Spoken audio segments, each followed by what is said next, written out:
Welcome to the Deep Dive. Today we are taking on a case that is, well, it's absolutely seismic in its complexity and profoundly troubling, really. Oh, absolutely, because it involves the highest levels of the Australian legal system, doesn't it? You've got a mysterious death, a really controversial acquittal. And then this decade-long fallout. Legal battles over police conduct, defamation. It's just huge. When you really dig into these sources, this case, it sort of goes beyond just a crime file. It feels more like a forensic examination of the justice system itself. How so? Well, what happens when both the accused and the victim are senior figures inside that system? What happens when there's intense suspicion, like really intense, but the actual physical evidence is, well, it's bafflingly ambiguous. Okay, right. Let's unpack this and set the scene for you listening. We are diving into very complex sources concerning the killing of Corryn Rayney in Perth, Western Australia, back in 2007. Now, Corryn was a registrar at the Supreme Court of Western Australia. And her death, crucially, remains unsolved, despite the fact that her husband, Lloyd Rayney, who was himself a very prominent criminal prosecution barrister, was charged with her murder. So our mission today is really focused. We want to try and cut through years of, media hype and speculation. Yeah, we're sticking just to what the official records show. So court records, the detailed judgments, the official inquiries that came later, like from the Corruption and Crime Commission. We'll unpack the investigation, the trial, which was unprecedented, a judge-only trial, and then this really contentious aftermath, which bizarrely saw Rayney win millions in damages. While at the same time losing his entire legal career, it's quite the paradox. Let's just quickly sketch out the people involved because their positions are so central here. Corryn Veronica Ann Rayney, née Da Silva. She was born in Uganda in 1963. Right. Her family came to Australia in '73 as refugees fleeing Idi Amin, Indian heritage.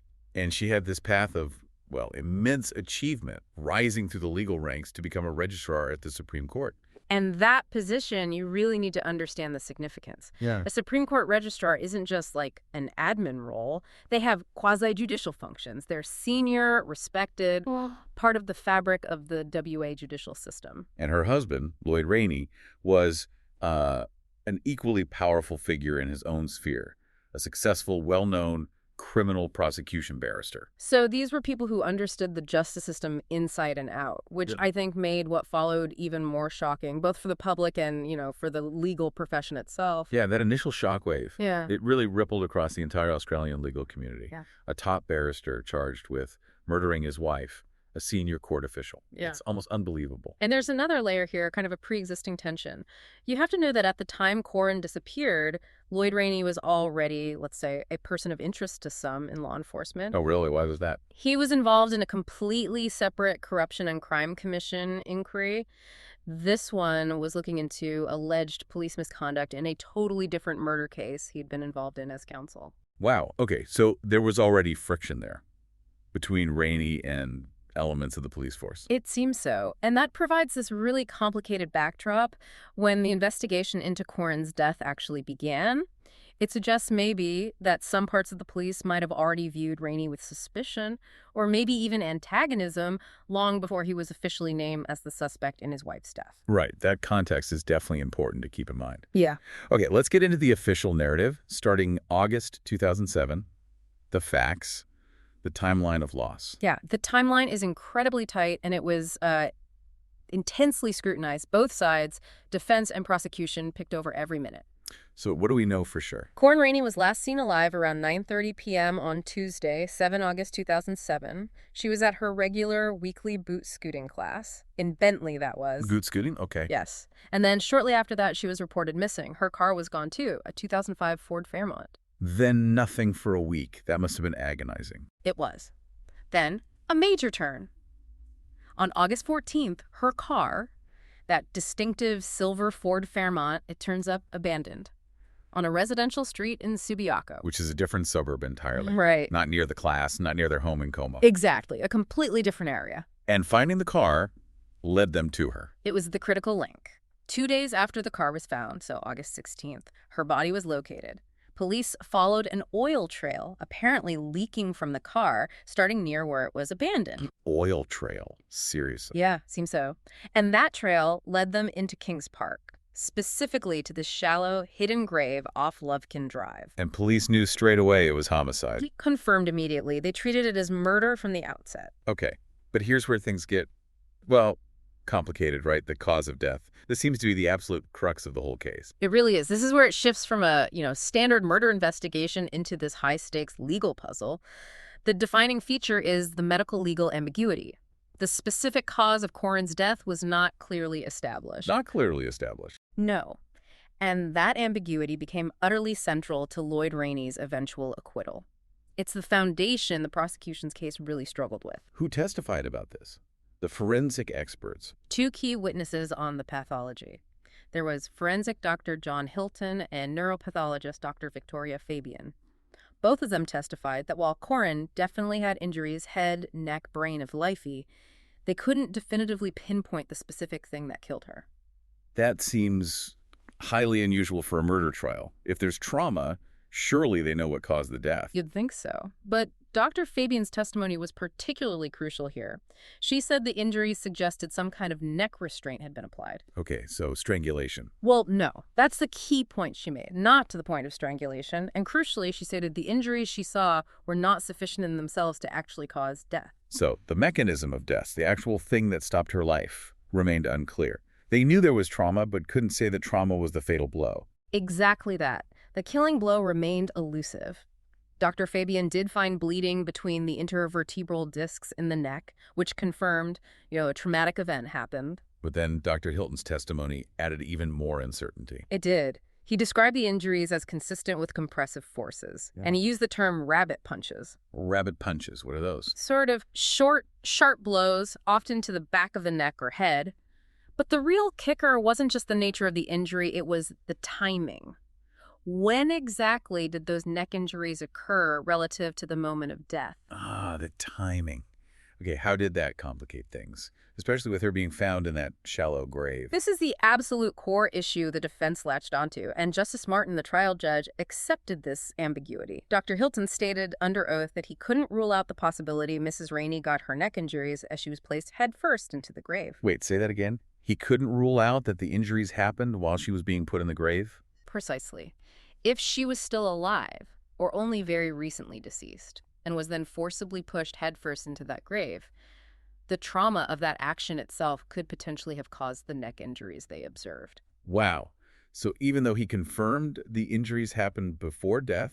He couldn't definitively say if they happened during the initial attack, which the prosecution guessed happened at home, or during the later act of concealment in Kings Park. Which means the defense could argue those injuries weren't necessarily part of the lethal act, but happened during the disposal of the body. Exactly. And if you can't definitively prove the act that caused death, proving who did it becomes vastly harder. You're forced back onto circumstantial evidence, not forensic certainty. A huge hole in the prosecution case, then. Absolutely massive. And to top it off, standard toxicology found no drugs, no poison. So the prosecution was really stripped of that clean, decisive evidence you usually need for a murder conviction. They were left relying on context, conjecture, and crucially, character. And that lack of clear forensic proof meant the police had to build their case using circumstantial links. But the investigation itself, well, it was controversial right from the get-go, wasn't it? Oh, profoundly. This is where it gets, as you said, really interesting, because the police actions themselves immediately put the whole thing under a cloud. Why not? You have to remember, this happened 3 years before charges were even laid. In September 2007, just a month after Corryn's body was found, the lead investigator, Senior Sergeant Jack Lee, holds a press conference. Okay. And at that press conference, he controversially calls Lloyd Rayney the only suspect. Only suspect. A month in, that sounds premature. And incredibly prejudicial for Rayney. It was hugely controversial to publicly name such a high-profile person as the single focus of a murder investigation. I mean, it implies you've basically made up your mind before the investigation is even close to finished. Massive ethical questions there. And the courts later agreed it was damaging. Extremely damaging, yes. The civil courts confirmed that later. That statement, made 3 full years before Rayney was finally charged in December 2010, effectively made getting an impartial jury in Western Australia, well, pretty much impossible. Which explains the next really unusual step, the trial itself. No jury. Exactly. A legal rarity in Australia for a murder charge. The trial started in July 2012, heard by a judge alone. The defense successfully argued that the massive, sustained, and frankly deeply prejudicial publicity stemming in large part from that only suspect comment made a fair jury trial impossible. And to ensure impartiality, given everyone's status in the WA legal world. They brought in an outsider. Former Northern Territory Chief Justice Brian Ross Martin presided. He was appointed specifically from outside WA to hear the case, just to make sure the judgment was seen as completely independent. So you've got this unique setup: external judge, no jury, facing a case built entirely on circumstantial evidence because the forensics were so shaky. That's the landscape. So what was the prosecution's actual story, their hypothesis of what happened? They alleged Rayney killed Corryn at their family home in Como, maybe after some kind of argument. Then they suggested he dragged her body along the driveway, which is important, later put her in her own car, drove her out to Kings Park to bury her in that shallow grave, then dumped the car somewhere else, in Subiaco, before somehow getting back home. Okay, let's break down the evidence they used to support that theory. Starting with motive, why would he do it, according to them? The motive was painted as this really high-stakes breakdown. Marital problems, affairs. Lloyd Rayney had affairs, the sources confirm that, and significantly, a serious gambling problem. How serious? Apparently lost nearly $50,000 to Centerbet in just over a year, between April 2006 and July 2007. Wow, okay, that's definite financial pressure. Yeah.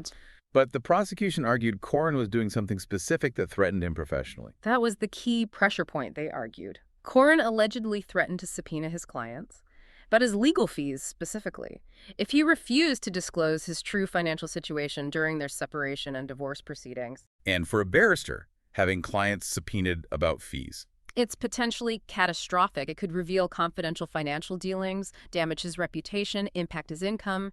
The prosecution argued this gave Rayney a powerful motive to silence her permanently. They also brought up evidence about his conduct, things unrelated to the actual killing, but showing his character. Yes, the discreditable conduct. This was big.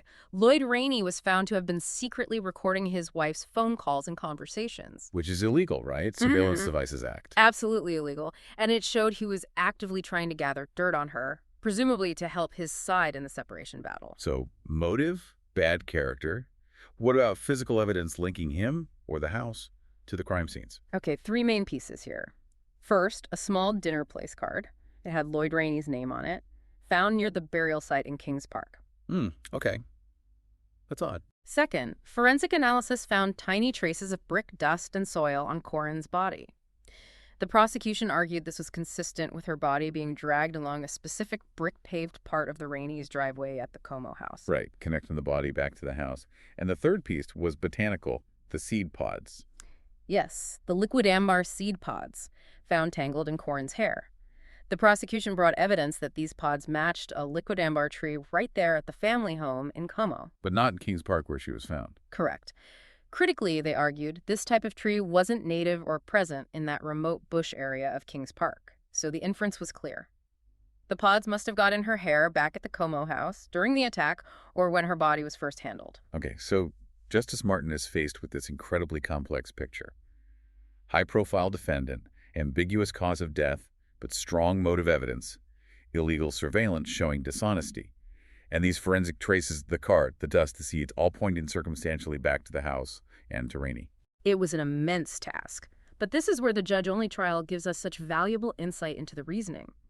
Justice Martin delivered his verdict on November 1st, 2012. And the verdict was? Not guilty. Why? What was his core reasoning? Fundamentally, he found the state had failed to prove guilt beyond a reasonable doubt. He explicitly said the prosecution's case was, quote, beset by improbabilities and uncertainties. Such as? Well, for instance, he questioned things like, why would a trained, intelligent barrister drag a body across a brick driveway, potentially leaving traces? Why commit a murder that left so little forensic evidence on himself, only to apparently drop his own name card near the burial site? It just didn't quite add up logically for him. But he didn't let Rayney off the hook entirely in his comments, did he? He had some pretty harsh words about his character. Oh, absolutely not. Justice Martin was scathing about Rayney's behavior. He specifically highlighted the discreditable conduct, the illegal phone tapping, making a false declaration to authorities, and crucially, giving deliberately false evidence under oath in court proceedings. So he basically called him a liar. Pretty much. He said this conduct raised suspicion, in some instances, quite strong suspicion, about his involvement in his wife's death. But this is the vital legal point, right? Yeah. Suspicion isn't enough. Exactly. This is crucial for anyone trying to understand how the law works. Justice Martin stated it plainly. Discreditable conduct does not prove guilt, and suspicion, even strong suspicion, falls well short of proof beyond reasonable doubt. So just because the judge believed Rayney was dishonest and acted illegally in other ways. That evidence couldn't legally be used to say, well, he's the type of person who might kill his wife. The prosecution still had to prove the murder itself beyond reasonable doubt based on the evidence directly related to the crime. And Justice Martin found they simply hadn't closed those circumstantial gaps to meet that extremely high standard. Okay, so the acquittal happens, but that's really only the halfway point in this whole massive legal saga, isn't it? Not even halfway, maybe. It immediately kicked off huge questions about the investigation itself, the police conduct.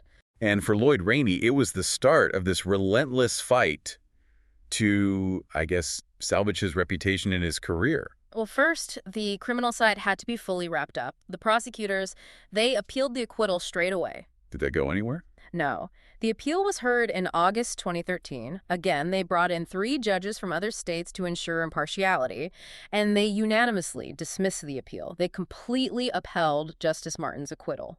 So criminally, the case was definitively closed, not guilty. But Justice Martin's comments about the police conduct, Yeah. that opened up a whole new can of worms, right? Systemic scrutiny. Oh, massively. His judgment contains strong criticism of some police actions, and that led to intense public calls for accountability, for consequences for officers who had allegedly, given misleading evidence, pressured a forensic pathologist to change his report, abused their position of authority, and behave reprehensibly. Those were the kinds of accusations flying around. And was there an official investigation into that? Yes, the Corruption and Crime Commission, the CCC, looked into it. Their findings were... well, they were mixed, but deeply unsettling for the police force. How so? They cleared 2 officers of serious misconduct over allegations they'd threatened a female lawyer involved in the case earlier on. But even in clearing them, the CCC said their behavior ranged from inappropriate to reprehensible. So not exactly a clean bill of health. But the finding about the forensic evidence, that seems even more serious for the integrity of the case. Yeah, I think so too. The CCC found a 3rd officer had acted unreasonably. How? By trying to encourage an independent pathologist to change their report, essentially to make it fit better with the police theory, the theory that only pointed at Rayney. Trying to influence an independent expert? That's huge. It strikes right at the heart of the justice process, doesn't it? These findings really backed up Justice Martin's original doubts about the reliability of some of the evidence the state had presented. So you've got Rayney acquitted, and now there's official confirmation of police overreach and questionable conduct during the investigation that targeted him. He must have used that. Oh, he absolutely did. He took this evidence of reputational damage straight to the civil courts. This is where the defamation suits come in. Yeah. Against the state. Exactly. This is where that fascinating tension between the criminal standard of proof beyond reasonable doubt and the civil standard balance of probabilities really comes into play. Lloyd Rayney sued the state of Western Australia for defamation, specifically over that press conference where police called him the prime and only suspect. And the outcome? He won, big time. In December 2017, the Supreme Court of WA awarded him $2.62 million in damages against the state. $2.6 million, wow. Yeah, it was one of the highest defamation payouts in Australian history at the time. Why so much? What was the reasoning? Well, in civil court, damages are about the harm done to the plaintiff's reputation and, crucially, their earning capacity. Rayney was a high-profile, successful barrister. The court found that the police publicly naming him like that so early and definitively essentially destroyed his professional life. Irrespective of the later acquittal, the damage was done. He became toxic in the legal world. And in civil court, he only had to prove it was more likely than not that the state's actions damaged him. Exactly. Balance of probabilities. A much lower bar than beyond reasonable doubt. And on that standard, the court found it was overwhelmingly clear the state had defamed him and caused massive damage by singling him out like that. So he uses the same broad set of facts that got him acquitted in criminal court to win millions in civil court. But the story doesn't stop there, does it? It comes back to his own conduct. That's the incredible contrast, isn't it? While he's getting compensated for the damage done to him, he's facing this relentless scrutiny over his own ethical failings, the ones Justice Martin highlights. Secret recordings. Primarily, yes. In 2015, the Legal Practice Board actually canceled his license to practice law.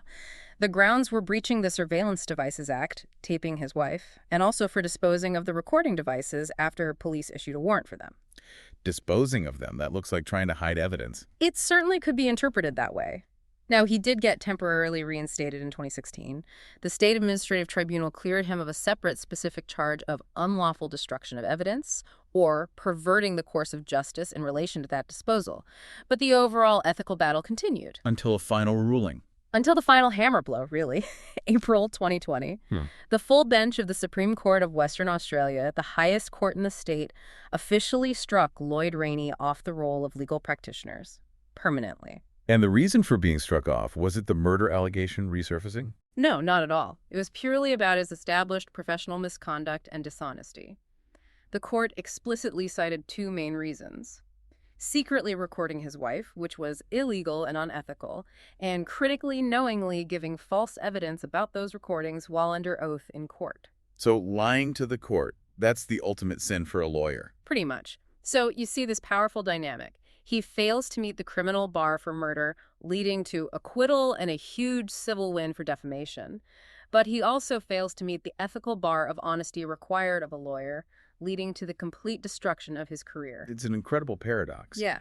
Innocent of murder in the eyes of the law, but found guilty effectively of being a liar and engaging in serious illegal and unethical conduct. And his career wasn't ultimately destroyed by the murder accusation itself, but by the dishonest actions he took, arguably, while trying to deal with the breakdown of his marriage and the subsequent investigation. So through all these legal twists and turns, the defamation suits, the striking off, the one core fact that just hangs there is that Corryn Rayney's murder is still unsolved. It's the ultimate painful, unresolved truth. It's an open wound. And the sources strongly suggest that the intense, maybe even blinkered focus on Lloyd Rayney might have cost the investigation vital time and avenues early on. Did the defense raise this during the trial, point to other possibilities? Oh, yes. His lawyers explicitly highlighted what they saw as the flaws in the police's tunnel vision. They identified at least two other individuals, known criminals with relevant histories, who they argued should have been investigated with as much rigor as Mr. Rayney if the police had kept a genuinely open mind. And you mentioned earlier, some of the forensic evidence didn't neatly fit the husband-did-it theory, something about the nature of the attack. Yes, and that's a really important detail that often gets lost in the drama of the Rayney trial itself. Justice Martin, in his judgment summary, specifically noted that some of the police and forensic evidence gathered was actually consistent with a sexual attack on Mrs. Rayney. A sexual attack by a third party. That was a possibility, the evidence raised. But that line of inquiry, an attack perhaps involving sexual violence by someone else, seems to have never been fully explored or reconciled with the police's primary focus on her husband. So what's happened since the acquittal and all the fallout? Have there been fresh efforts to find the actual killer? Well, the WA police commissioner at the time, Carl O'Callaghan, did order a cold case review back in May 2015. Did anything come of it? Apparently not. It didn't result in any new charges being laid, but the public pressure and this lingering belief that maybe leads were missed or ignored, it hasn't gone away. Still calls for action now. As recently as November 2022, yeah. Renewed calls for a completely new probe into Corryn's death. These calls cited new potential witnesses who claimed they'd given relevant information to police way back when, information they felt was never properly followed up. It just leaves you with this profound sense of incompleteness and difficulty. We have a man acquitted of murder who the court also found engaged in serious illegal conduct and who won millions because he was unjustly targeted. It's a mess, isn't it? The sources really illustrate a system that, in this instance, arguably failed the victim by not finding her killer, and also failed the integrity of its own processes, highlighted by the police conduct issues and the defamation payout. It really throws that tension between different parts of the justice system into sharp relief. Absolutely. What really stands out is that huge difference in the burden of proof. The incredibly high bar beyond reasonable doubt needed for a criminal conviction, compared to the much lower, more sort of common sense bar balance of probabilities used for proving civil defamation or professional misconduct. So the acquittal says the state couldn't prove guilt to that highest standard. Right. The defamation win says the state did unjustly ruin his reputation on the balance of probabilities. And the striking off says he was professionally unfit because he lied and broke the law, again judged on that lower standard of proof related to ethical conduct. And woven through all of that are the repeated exposures of failures in the initial police investigation. Exactly. So if we try to synthesize this, what does this whole saga tell us, maybe, about the justice system's capacity to handle these really high-profile, internally sensitive cases, especially when the integrity of the investigation itself comes under such heavy fire? Well, the consequences were huge, weren't they? The intense focus on one suspect, that controversial press conference, the alleged pressure on pathologists. These weren't just factors that might have contributed to an acquittal. They demonstrably led to one of the biggest defamation payouts in Australian history, all funded by the taxpayer. That's a systemic failure with tangible costs. And the final, unavoidable question just hangs there. Who did kill Corryn Rayney? And how many other possibilities, how many other leads were potentially missed or downplayed because of that immediate, very public, and highly questionable declaration that her husband was the only suspect? That really is the thought that lingers, isn't it? It is. This case is such a powerful, if tragic, reminder that not guilty isn't the same as innocent. It's a legal finding that the state failed to meet its burden of proof. And sometimes, like here, that failure allows the underlying problems of the investigation itself to be dragged into the light through all the subsequent legal battles. It's just a compelling, chilling puzzle that, well over 15 years later, remains tragically open.